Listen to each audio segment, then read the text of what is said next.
Audio Jungle.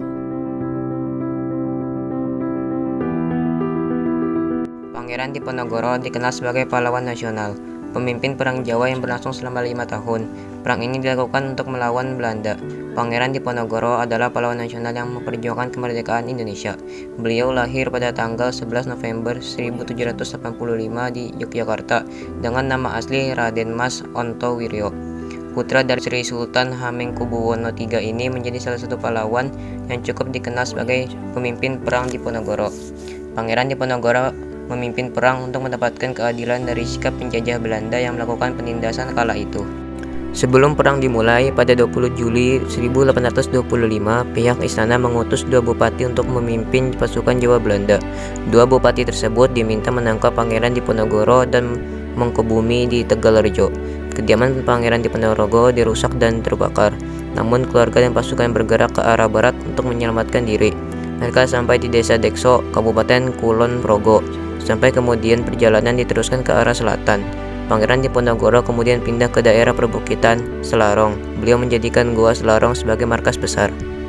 Perang di Tegalrejo berlangsung selama 5 tahun. Pangeran Diponegoro bersama petani dan golongan priai menyumbangkan uang dan barang-barang untuk dana perang. Sebanyak 15-19 pangeran bergabung dengan Diponegoro untuk berperang. Mereka memakai semboyan, sadumuk, batuk, senyari bumi, ditoi, tekan pati, yang artinya sejari kepala sejengkal, tanah dibela sampai mati. Pertempuran semakin sengit ketika suatu wilayah dikuasai Belanda di siang hari. Kemudian ketika malam hari, wilayah tersebut direbut kembali oleh pribumi. Peperangan besar oleh rakyat pribumi dilakukan ketika musim hujan. Para senopati bekerja sama dengan alam sebagai senjata tak terkalahkan. Ketika musim hujan, gubernur Belanda melakukan usaha seperti gencatan senjata dan berunding. Hujan besar di daerah tropis menyebabkan pasukan Belanda terhambat. Belanda akhirnya menyebarkan provokator yang berada di desa dan kota. Provokator ini bertujuan untuk menghasut dan memecah belah anggota keluarga, pangeran dan pasukan. Pangeran Diponegoro ditangkap tahun 1827. Belanda menggunakan sistem benteng untuk menyerang Pangeran Diponegoro. Kemudian tahun 1829, Kiai Mojo, pemimpin spiritual dan membantu pemberontakan, ditangkap oleh Belanda. Belanda juga melakukan perang saudara antara pihak keraton.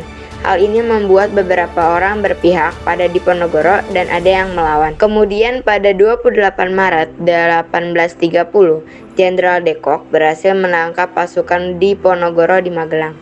Mereka melakukan siasat dan berunding untuk menangkap Diponegoro. Akhirnya, beliau menyerah diri untuk ditangkap asalkan pasukannya dilepaskan. Pangeran Diponegoro ditangkap dan diasingkan di Manado, Sulawesi Utara. Sebelum diasingkan ke Manado, Diponegoro sempat disekap di penjara bawah tanah Staduis. Kemudian, beliau dipindahkan di ujung pandang dan meninggal dunia pada 8 Januari 1855 di Benteng Rotterdam.